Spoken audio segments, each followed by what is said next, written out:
All right, we are up. Great.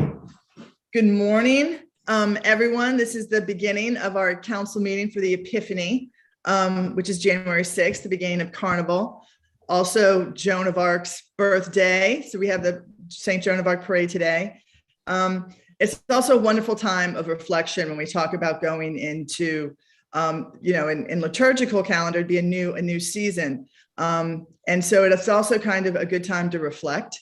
And one of the things that we were reflecting on in my office is the vast amount of work that has been done over the past several years, over the past this past term.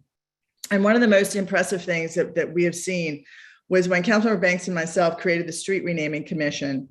And at the behest of Councilmember Banks, he really asked for Mr. Carl Connor to become chair of that. And there was something that we discussed at length. And I had not known Carl before this process.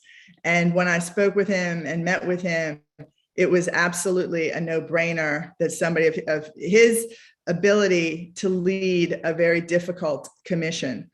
And so we're here really to give thanks to Mr. Carl Connor, as well as all of the commission members. It's unfortunate that we can't be together due to this COVID period, but it's really important to take time and reflect on the great amount of work that you have done, Carl, and this commission. The process was very long and extensive. It was very arduous. And it was also based in a tremendous amount of research. And so we're also going to be honoring a couple of the researchers. And before I list and name everybody, Carl, I'd love for you to take a couple minutes to talk about what it has been that you have done and how it progressed with the commission. Thank you very much, Councilmember Palmer, and good morning. On behalf of the commissioners who were assigned this important task, I want to thank you and Councilmember Banks for spearheading this, and also the council at large for allowing us to, have the opportunity to serve. Civic duty is essential to any city's well-being, and citizens must take that duty very seriously and use their work to make the New Orleans that we know a more attractive, healthy, safe, and inclusive space to live, work, and play.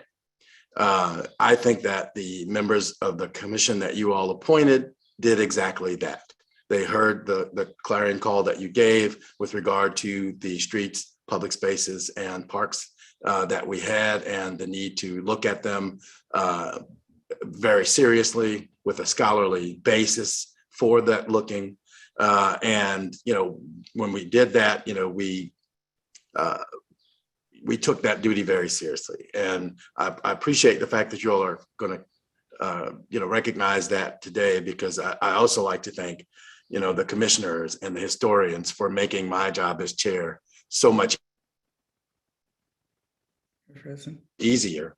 The commissioners took their time during a pandemic, as you well know, to make certain that their neighbors' voices were heard and the recommended outcomes in order to the benefits of both their neighborhoods and the city as a whole. We had 12 meetings, 9 neighborhood engagement sessions, 37 streets, parks, and public spaces recommendations came out of that, of those meetings.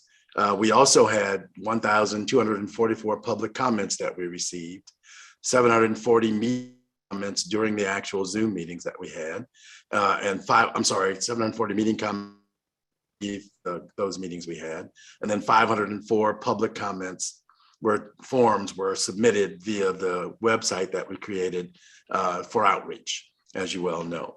And so, the commission was really proud to be able to get that much done, given the current circumstances that we were under at the time. And, I'm really indebted to them for going into those neighborhoods, taking their job seriously, and really pushing to make sure that people felt heard, right? We all knew this was a controversial topic, or potentially controversial topic going into it.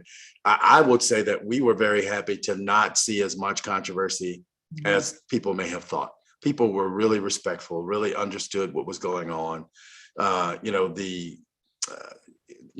people that we honor on our streets and our public spaces, tell the story of what New Orleans has been, but more importantly, what it is currently, and again, what we hope it to be in the future, and the New Orleans of today reflects, far more patriotic ideals than when most of these streets were named.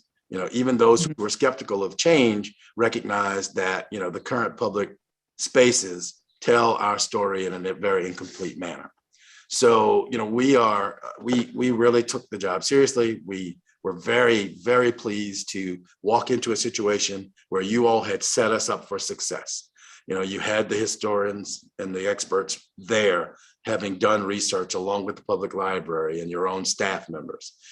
So we came into a cupboard that was already prepared to make a great meal, right? All our metaphors in New Orleans seem to go to Mardi Gras food, right? My waistline reflects that, but but seriously, that I cannot imagine the courage that it took for you all to say at the time that this came about that this was something that we want to tackle right now, right? And it was timely and it was needed, and all the conversations that we've had, even beyond the conversations that I just listed that and comments we received, I've had countless other conversations with members of our community. And, I tell you, even those that started off a little contentious, by the end of the conversations, we ended mostly with the citizens I spoke with saying that they were really happy to have had the dialogue, because most people had not listened to the other person's point of view about what was going on here. And I think that is what set this process apart. I think it also is what's setting it up for a future to make sure that all the changes that were recommended get implemented, starting with your meeting today, of course. Started previously with the parks, but, today I consider today being, in terms of the major streets, the first, real change there. And so I, again, on behalf of the commissioners, thank you for the opportunity to serve. Well, I think, again, you led it with such professionalism that it really wasn't going to fail. And also being based, like we had all discussed, in actual research. And that research created the dialogue. And as you said, the problem that we've had in this city, in this country, is the lack of dialogue around race and how race still can manifest itself in everything, in every place. And I think our streets and our parks really kind of symbolize that in a way. Is this going to solve all of the problems? Is this going to end racism? Absolutely not. But the dialogue is very important to go towards healing. And in a city where 99% of our streets were named after white men, we all know that is not what our city is. It's not, when we talk about our gumbo, when you talk about how wonderful our culture is here, it is because of that diversity of the people that are here, right? And so I think it's really important that our streets and our public places reflect that. And so when we talk about that, I don't think people understand that there were almost 60 researchers from around the city, the country, even some across the world that participated in the research, which was really tremendous. And I believe very strongly when you base things in facts, then it's obvious which streets should be renamed. It's obvious who should be honored. And I think we saw that. So I just want to thank you. And I'd like to just kind of say who the commission members were. We had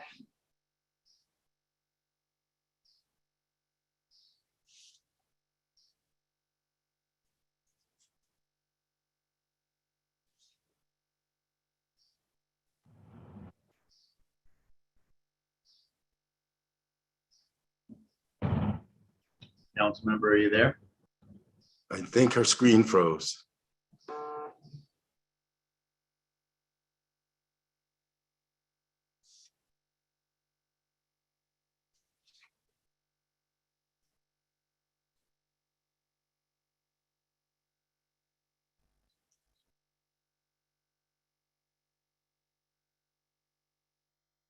Looks like we got you back, Councilmember. Where did I end, Paul? Carl, where was she? It's probably a minute ago. Did I get through our list? I was naming out all of our wonderful commissioners. You just announced it when my screen froze, but you hadn't mentioned any names yet.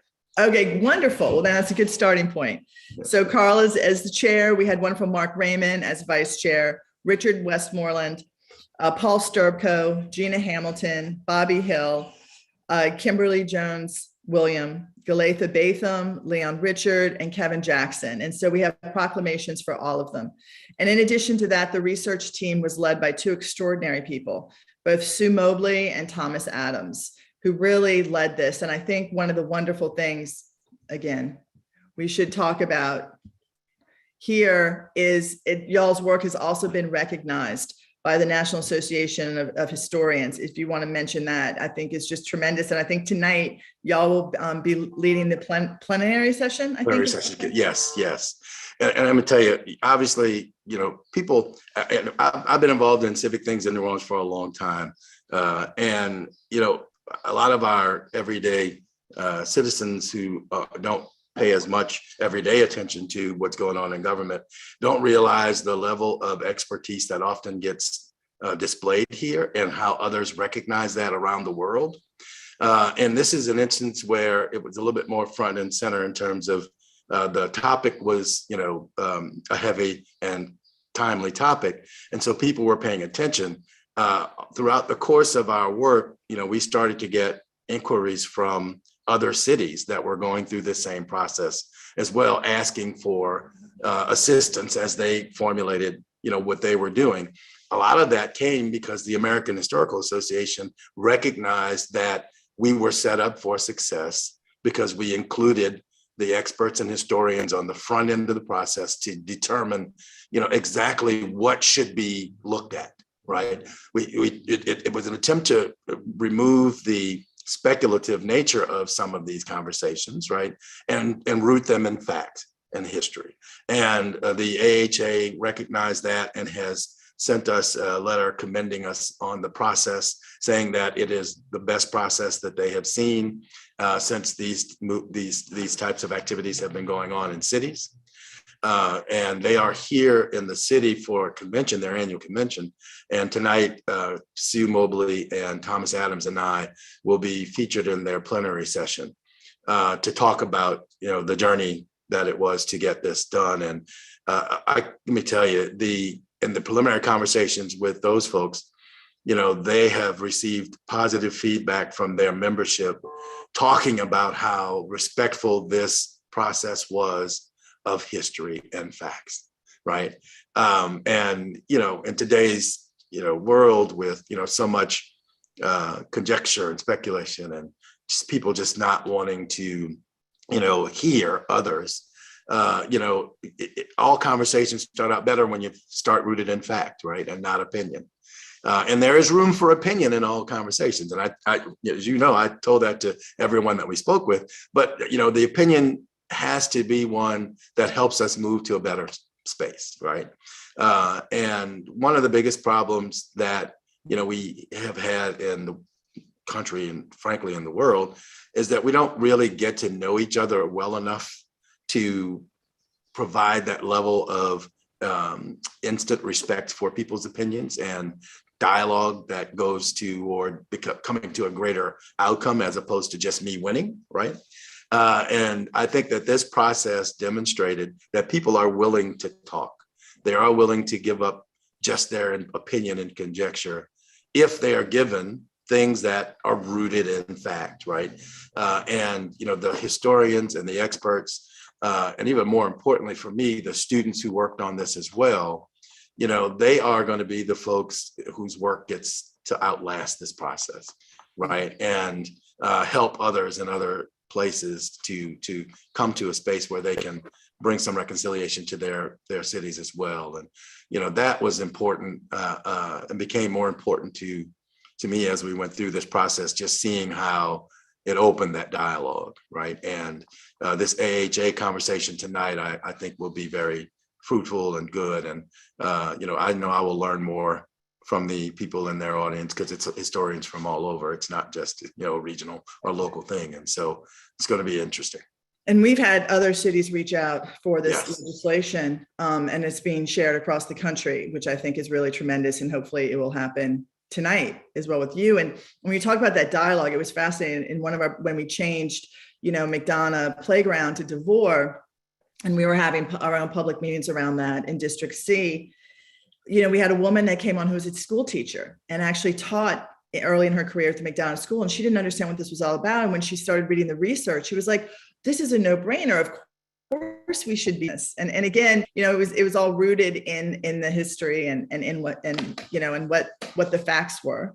And then of course, once people knew the facts and knew when these streets were changed, because we all know that many of these streets were changed way after the Civil War, that it makes people understand, right, how this all happened and what systemic racism looks like and how it was perpetuated through generations.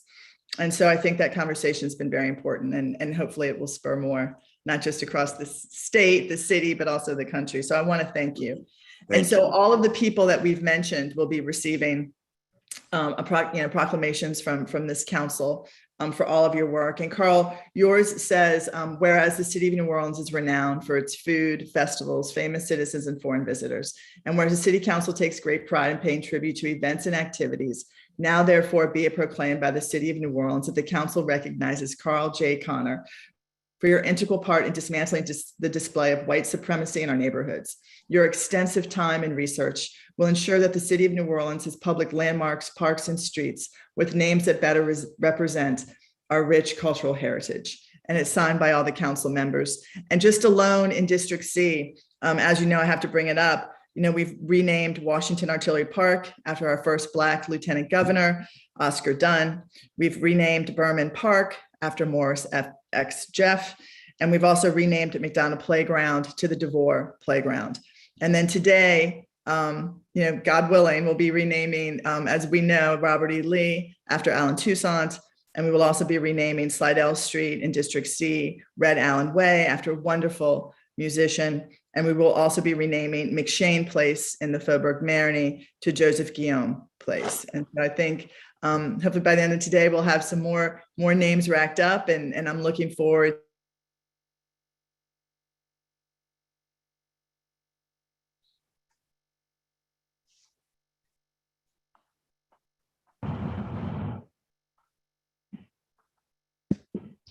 You got it?